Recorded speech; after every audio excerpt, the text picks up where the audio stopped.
Hello, what's up, all of you beautiful subscribers? Welcome back to the Chapple Show, where we talk about business and stock market news pretty much every single day. And we got a very, very jammed-packed show for you today. We're going to talk about this big Equifax story, a big update to that. We're going to talk about the iPhone 8/iPhone X leak. Ooh, that's going to be cool. Everything from Hurricane Irma updates, Elon Musk's Tesla, solar stuff, some stuff even about PewDiePie and some movies today. Stock market winners and losers. We got so much we got to talk about today.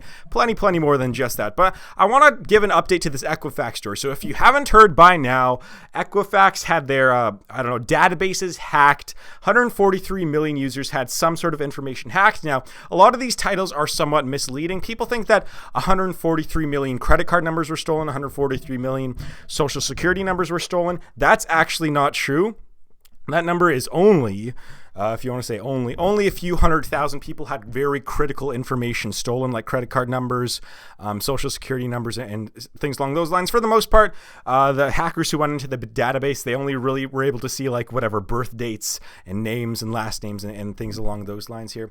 But the fact that these databases were unprotected still just blows my mind. But that's not what we're talking about today. So this one site, which I do not trust because I've never heard of it before, so take this with a grain of salt, that the lawsuit, there could be a class action lawsuit that could be, they could be suing for $70 billion. Equifax could be getting sued for $70 billion. Now, some people think that this number should be $1 trillion. Some people think that this number should be just a few $billion. But this site somehow came up with the number $70 billion. And when you do the math on that, that's like about $500 per person. Is that right? Is the number right on, is the math right on that?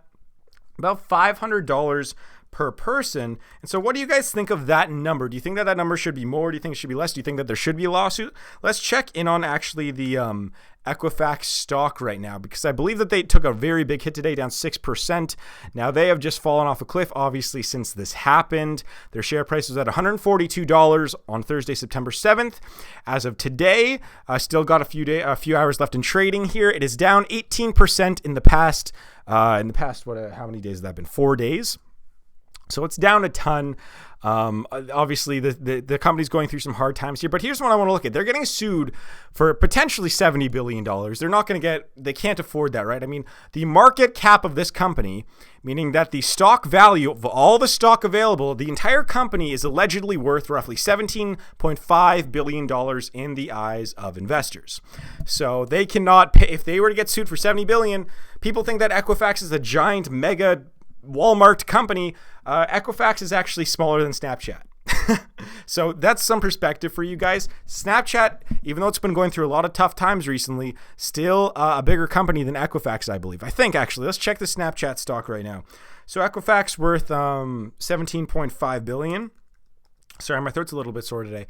Snapchat stock currently sitting at, okay, so Snapchat has had a terrible year, and they're worth about $16 billion. So they're worth $1 billion less. Keep that in mind. An app of that 14-year-olds use to have filters on their face and send 10-second stories about how drunk that they got. 18-year-olds get drunk, or whatever, 19, 20, 21-year-olds, and tell the story of their night out with a bunch of guys and girls and so on.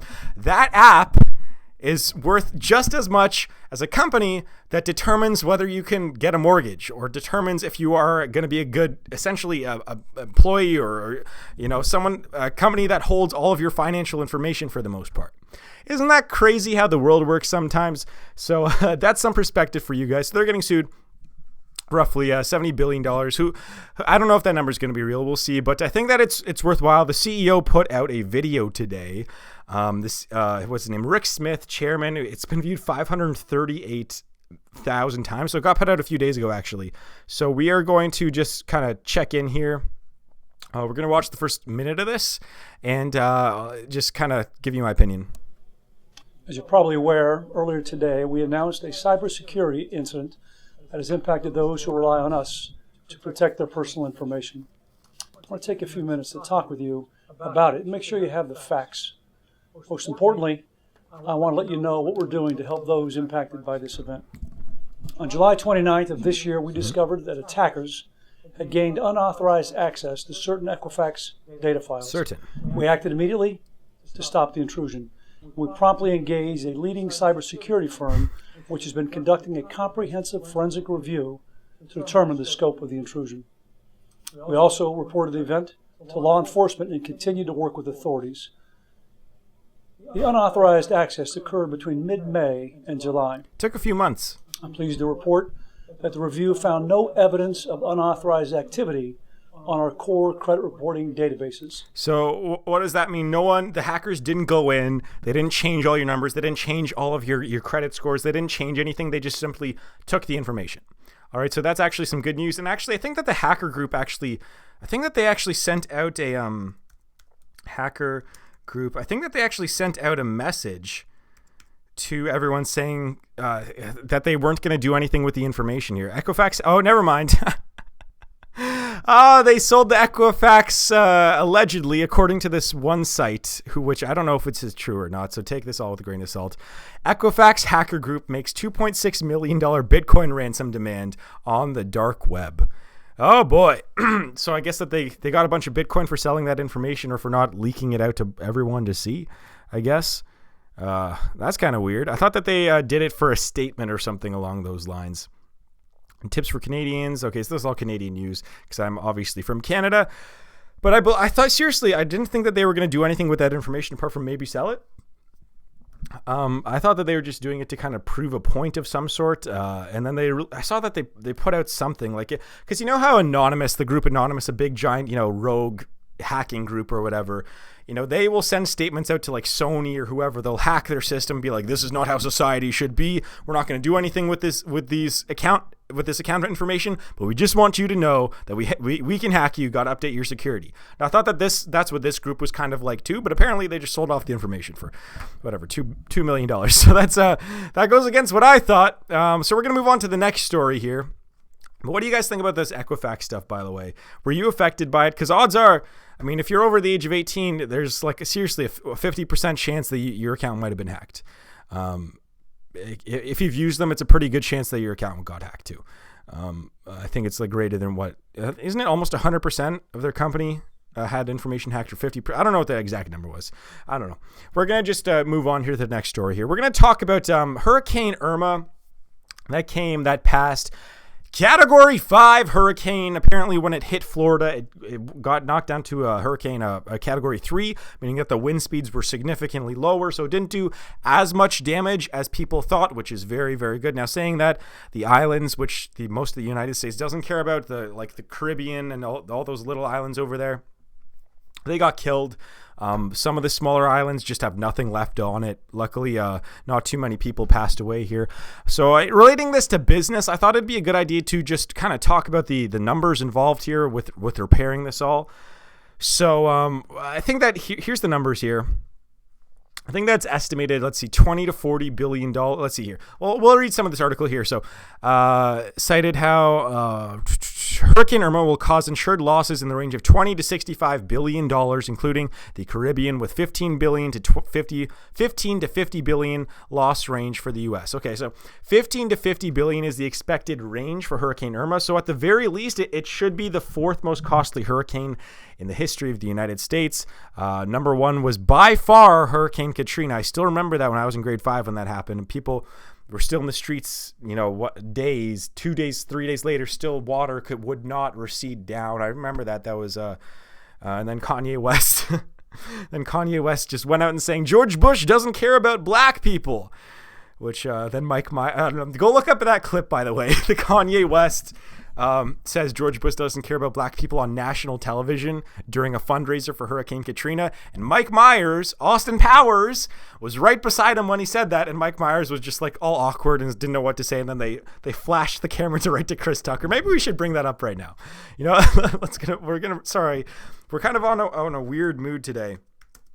Today's kind of like we got a lot of serious stuff and we got a lot of funny stuff today. Kanye West, George Bush doesn't care about black people. I think it's a short clip here. The survivors' will to rebuild and remain in the area. The destruction of the spirit of the people of southern Louisiana and Mississippi may end up being the most tragic loss of all. George Bush doesn't care about black people. Please call. Cut to Chris Tucker. In the past few days. Sorry, that is I know that's one of those weird moments where it was like really, really sad time. But I was like, whoa, did he really? And saying that, it's 12 years later. I mean, if that still offends you, then I'm very sorry about that. But that was one of those times where like, whoa, did you seriously just hear that? Kanye, he's going to run for president in 2020, by the way, Kanye West. So, or 2020, is it 2020? Yeah, 2020. He's going to run right with The Rock and Oprah Winfrey. Is that the big thing that's going on right now? Anyways, that was a really weird time in history. But hopefully everyone's kind of okay from that. I mean, Katrina was the worst hurricane in U.S. history.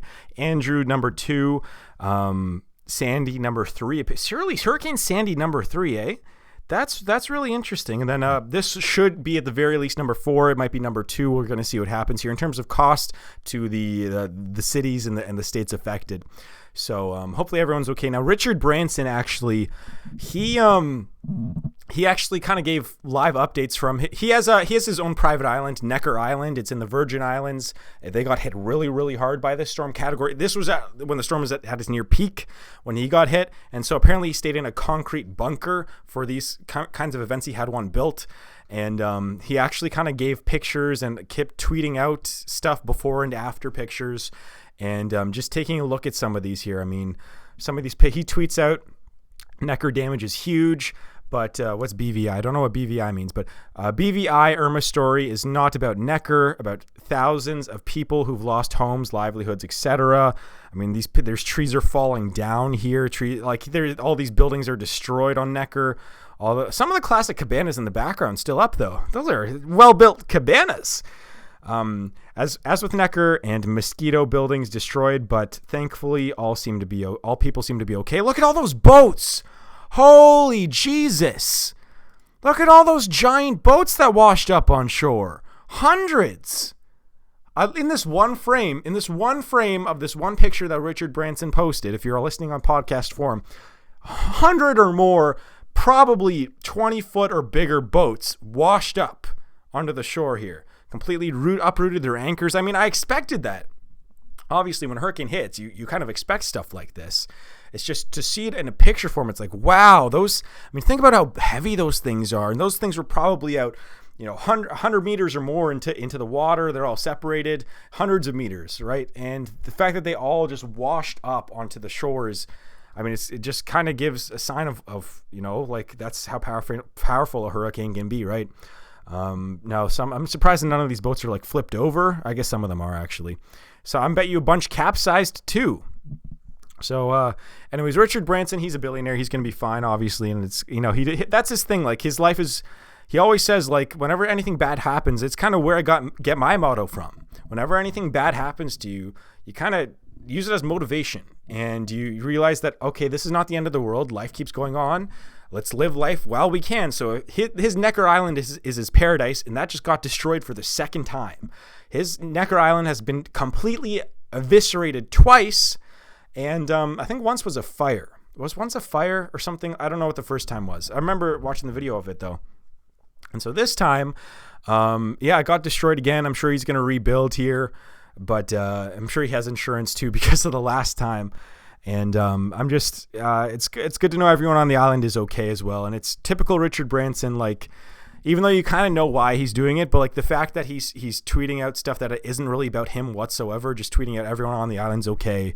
Hope everyone else is okay too. I mean, that's the kind of billionaire you want to be in the future, right? Like when your stuff gets completely destroyed, you can rebuild, and it's all about the other people that may have a lot of trouble, that may have more trouble rebuilding. So anyways, I think that we're going to move on to the next story here. We're going to talk a little bit about this iPhone. Some of the information got leaked. Now, iPhone 8 and there's a new iPhone X apparently coming out, and it's supposed to be announced tomorrow, all this stuff at the new Apple Theater. They were going to do it today, but today is September 11th. So that's probably not a good idea. That date's kind of reserved for non-eventful, happy stuff. So anyways, why does this matter to you? It just pretty much means that the iPhone X is probably going to be a very, very expensive and high quality phone.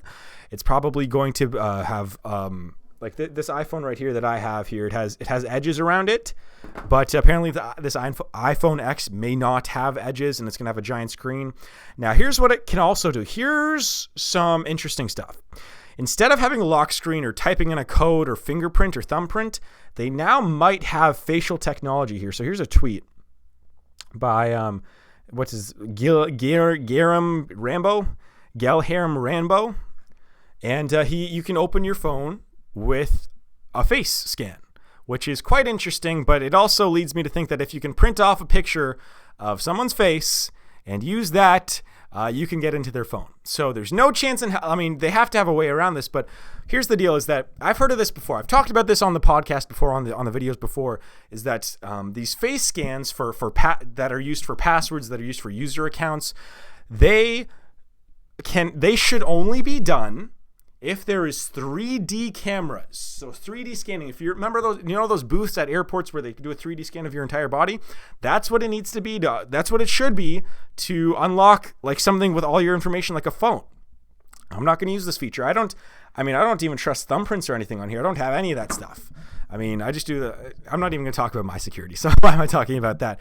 But what I'm trying to say here is that, think about this. They must have thought a way around this, but seriously, printing off a picture of someone's face, putting it up to their phone, opens up their phone. Based on this technology here, unless they can detect that it's a picture, we'll see what happens here. I'm really interested. What do you guys think about that? Let me know in the comments down below. Now, apparently they're talking about other stuff too. Apparently there's a big update to Apple TV. It's being 4K compatible. They're giving a giant update to the iOS system.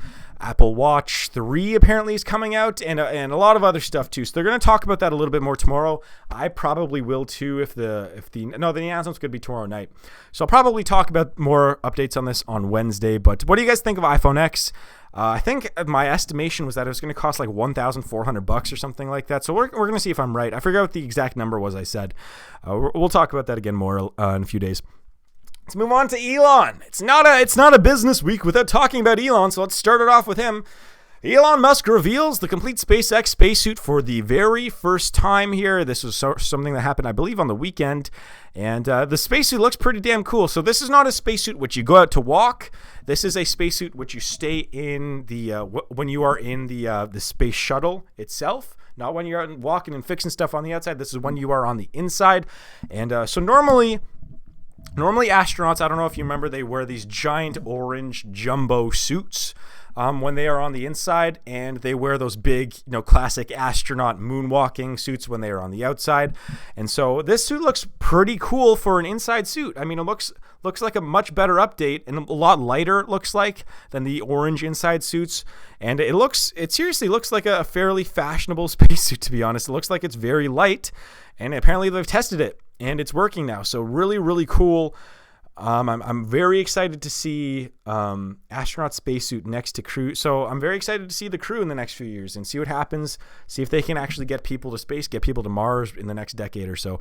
I'm excited for that. Let's talk about the next Elon story, which is Tesla. Tesla begins supercharger network city expansion with Chicago and Boston.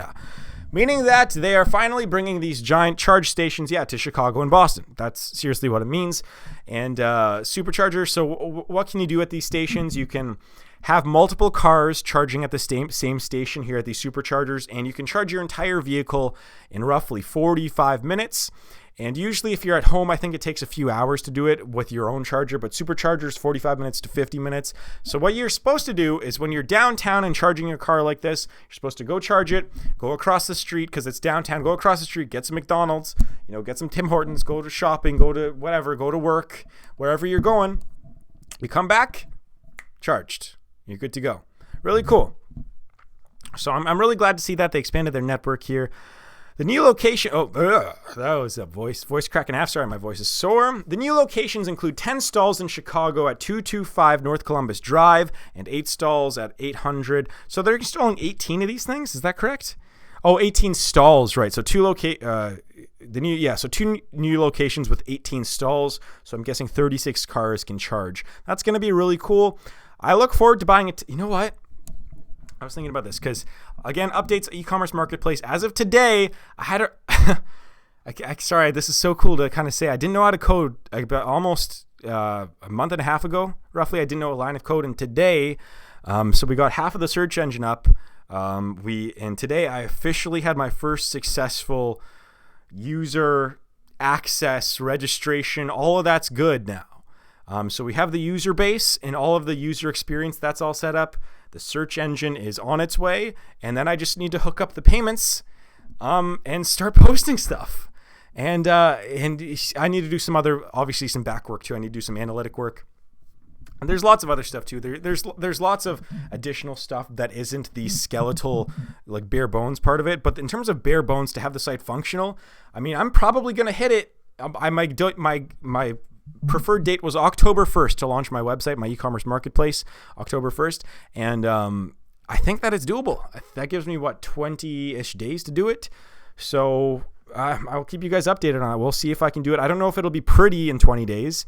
Oh, I did the logo too. I had the help with my girlfriend with that. She kind of gave me like 800 different choices, and we went through it in a few hours, which would have taken me a few days to do that. So thank you to my beautiful girlfriend for helping me with the logo and helping me with fonts and stuff like that. So that's all gonna be that's coming up, guys.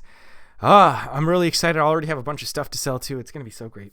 Anyways, we're going to move on to, I still need to do the inventory stuff. I thought of a way to, in the past couple of weeks, I think I thought about it mainly yesterday, how to do it technically, was how to track all the inventory stuff and how to do the 24 or less hour shipping. And I thought of the price.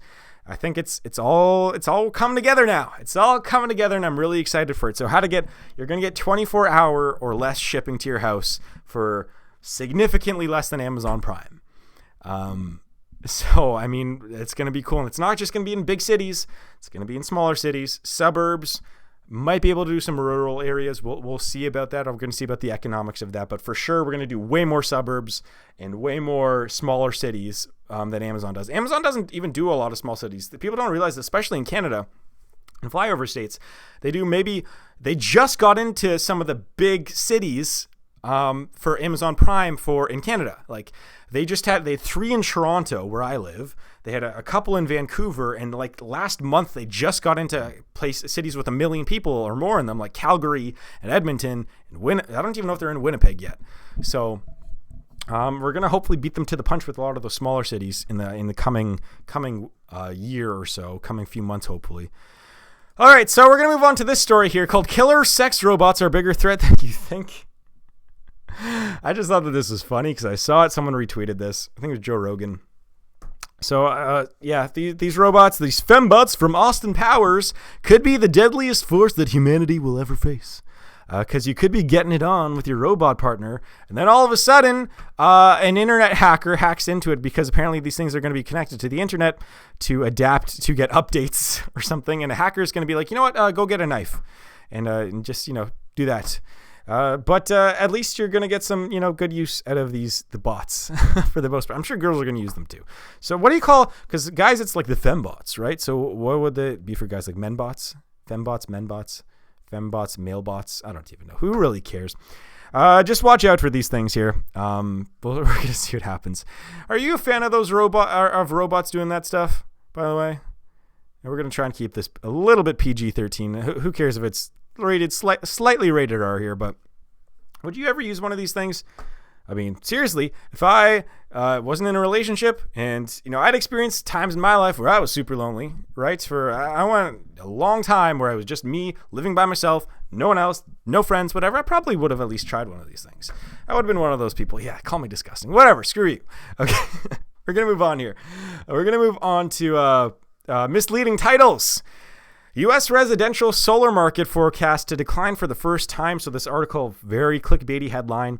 If you were to read this headline, it pretty much says that solar market is going down.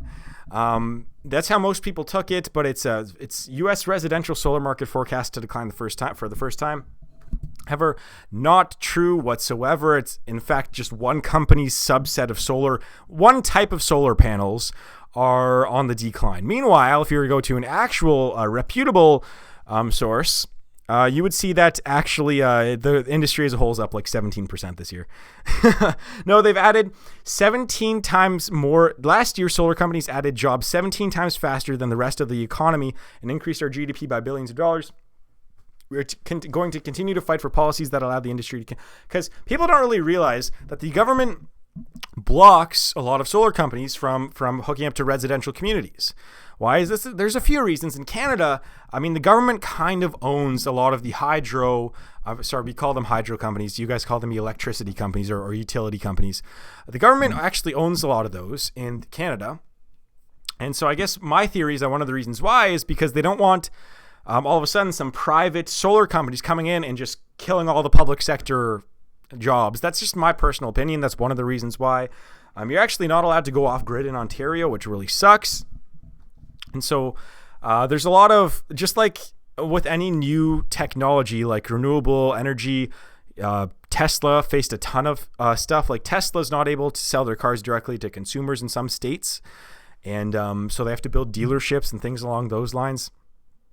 And so, I mean, like it's kind of funny whenever there's an advancement in technology for an industry that's been around for 100 years or more, the government seems to just want to pump the brakes on them. And that kind of really, I mean, I don't want to be one of those anti-government guys, but that's one of the big drawbacks of government.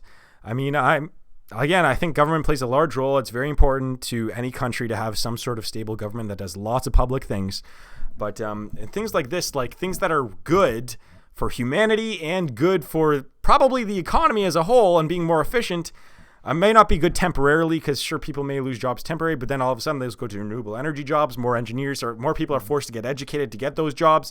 Society gets better in the long run, okay? But I mean, the government can sometimes kind of intervene in a bad way here. And it's just, a lot of the times, like stuff with solar energy, again, people don't realize, and like wind energy, it can literally take years to put up one of those windmills, because they have to go through a bunch of laws and a bunch of bills just to put up one of those things. Never mind like 20 in one area, and however, like one of those things can take years to go through. So that's where, government can be inefficient with that stuff here. But all in all, solar industries is growing just as fast as it always has. I think 8% growth year over year compared to this time last year. So don't listen to those clickbaity titles that you see sometimes. So just a few things to talk about left. PewDiePie, I'm not going to air this clip here, but PewDiePie said the N-word on a live stream here. What are my thoughts on this? One person asked me, actually. One person asked me, like, what are my thoughts? So, I mean, PewDiePie, he's one of those guys you can tell he probably says a bunch of... I don't think that he's like a racist guy, but he probably his language is, he says a lot of slurs. You can tell that he's one of those guys that swears a lot, like when he's by himself or with friends off camera. My opinion on this is like, look, the guy uploads like an hour of content a day on average or more. I mean, he's done that for 8 years now, and he's said the N-word once.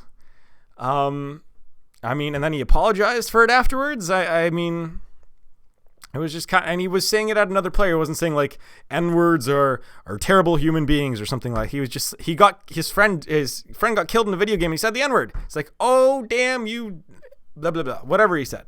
So my opinion is, I'll give him a break on this one. I mean, he's uploaded more content than probably anyone else on the internet, close to it.